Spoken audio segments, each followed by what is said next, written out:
इस वीडियो में हम बात करने वाले हैं एक बहुत इम्पोर्टेंट टॉपिक की, जिसका नाम है लॉरेंज फोर्स या इलेक्ट्रोमैग्नेटिक फोर्स। देखिए, डच फिजिस्ट हेनरिक ए लॉरेंज, ये साइंटिस्ट का नाम है हेनरिक ए लॉरेंज। इन्होंने पाया कि जब कोई इलेक्ट्रॉन या चार्ज पार्टिकल किसी इलेक्ट्रिक और मैग्नेटिक फील्ड में को पास होता है तो उस पर एक फोर्स वर्क करता है। इस फोर्स को ही हम लॉरेंज फोर्स कहते हैं। ये फोर्स जो होता है ये उस चार्ज पार्टिकल पर लगने वाले इलेक्ट्रिक फोर्स और मैग्नेटिक फोर्स के सम के बराबर होता है। हमें पता है जब कोई इलेक्ट्रॉन किसी इलेक्ट्रिक फील्ड में को पास होता है तो उस पर एक इलेक्ट्रिक फोर्स काम करता है। ठीक है, यदि किसी इलेक्ट्रॉन या चार्ज पार्टिकल की मैग्नीट्यूड q है और इलेक्ट्रिक फील्ड E है जिसमें को वो पास हो रहा है, तो इलेक्ट्रिक फोर्स होता है Fe is equal to Q into E।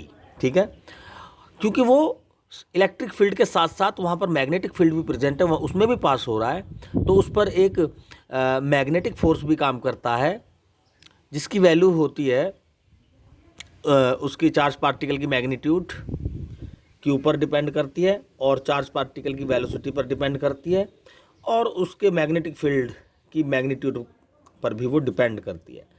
साथ में वेलोसिटी, पार्टिकल की वेलोसिटी और मैग्नेटिक फील्ड के बीच में एंगल क्या है उस पर भी कुछ इस तरह से डिपेंड करती है, यानी साइन के इक्वलेंट साइन थीटा पर डिपेंड करती है। तो यहाँ पर मैग्नेटिक फोर्स भी अप्लाई होगा उस पर, जिसकी वैल्यू है QVB।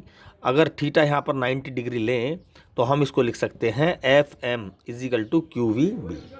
तो इसका जो टोटल फोर्स होगा, इसी को हम लॉरेंज फोर्स बोलते हैं, वो होगा दोनों फोर्स के सम के इक्वलेंट, यानी FE प्लस FM के बराबर। ठीक है, FE की वैल्यू है Q इंटू E और FM की वैल्यू है QV क्रॉस B। अगर हम इसको वेक्टर फॉर्म में लिखें तो ऐसे लिख सकते हैं, यहाँ से हम Q कॉमन लेंगे और E plus V cross B, कुछ इस तरह से हम इस क्वेश्चन को फॉर्म कर लेते हैं। तो यह है लॉरेंज फोर्स की इक्वेशन। इस पर कुछ क्वेश्चंस भी पूछे जाते हैं, इलेक्ट्रॉन पर लगने वाला फोर्स कब जीरो होगा, कब मैक्सिमम होगा, कब मिनिमम होगा, कुछ इस तरह से इस पर क्वेश्चंस पूछे जाते हैं इस फॉर्मूले पर।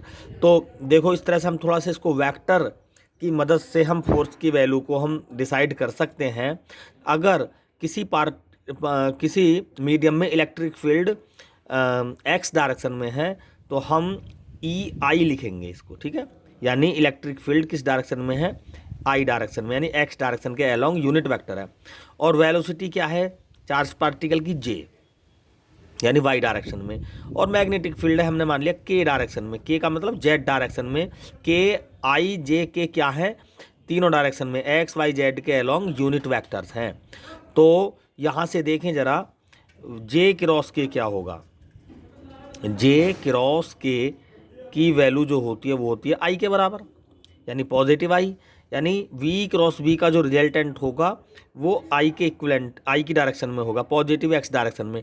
तो इसका मतलब ये हुआ जो मैग्नीट्यूड E जो इलेक्ट्रिक फील्ड है वो भी I डायरेक्शन में है, और J और K का जो प्रोडक्ट है, क्रॉस प्रोडक्ट, वेक्टर प्रोडक्ट, वो भी I डायरेक्शन में है। तो इस कंडीशन में ये जो फोर्स होगा ये मैक्सिमम होगा। ठीक है, तो कुछ और डायरेक्शंस में भी हो सकता है मैक्सिमम, वो डिपेंड करता है कि इलेक्ट्रिक फील्ड वेक्टर और V और B का क्रॉस वेक्टर आपस में सम हो रहा है या माइनस हो रहा है।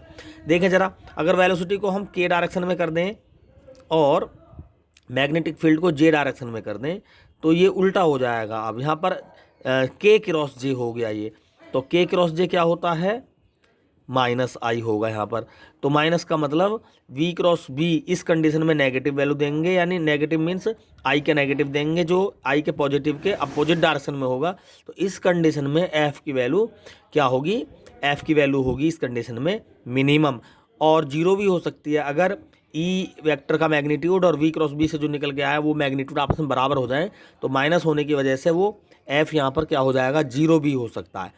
तो इसमें हम एक कंडीशन और देखते हैं, अगर हम E को ले लें J, ठीक है, यानी J डायरेक्शन में है इलेक्ट्रिक फील्ड और आई डायरेक्शन में ले लेते हैं हम, ई को लेंगे के डायरेक्शन में, और आई डायरेक्शन में वेलोसिटी ले लें, और जे वेक्टर हो गया ये जे वाई डायरेक्शन में पॉजिटिवली मैग्नेटिक फील्ड है। तो यहाँ से क्या होगा देखते हैं, आई क्रॉस जे क्या होगा, आई क्रॉस जे भी के होता है, तो ये भी ऐड ही हो जाएगा इस कंडीशन में, क्योंकि ये इलेक्ट्रिक फील्ड के डायरेक्शन में है, और आई और जे क्या हो गया के। लेकिन यहाँ पे अगर हम उल्टा कर दें, वेलोसिटी के डायरेक्शन में लें और वेलोसिटी को हम जे डायरेक्शन में लें, मैग्नेटिक फील्ड को आई में ले लें, तो जे क्रॉस आई क्या होगा, आई क्रॉस जे तो के हो गया, जे क्रॉस आई हो जाएगा माइनस के, क्योंकि हम आई जे इनके वेक्टर प्रोडक्ट को ऐसे ही पढ़ते हैं कि सिमेट्री आई जे के। यहाँ देखिए जरा, जे के बाद आई नहीं आ सकता ना, जे के पहले आता है आई, तो ये सिमेट्री कुछ सिमेट्री नहीं बनी। तो यहाँ पर जो आई क्रॉस जे इजिकल टू के था, तो यहाँ पर जो वैल्यू आएगी वो नेगेटिव आएगी।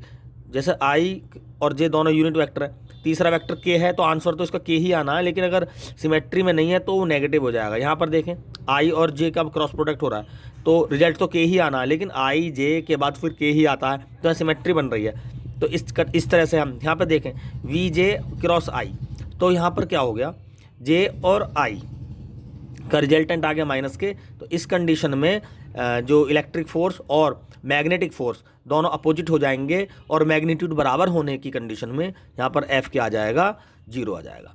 तो इस कंडीशन में चार्ज पार्टिकल पर में इलेक्ट्रिक फील्ड की डायरेक्शन, ठीक है, वेलोसिटी की डायरेक्शन और मैग्नेटिक फील्ड की डायरेक्शन पर ये चार्ज पार्टिकल पर फोर्स डिपेंड करता है। Thank you.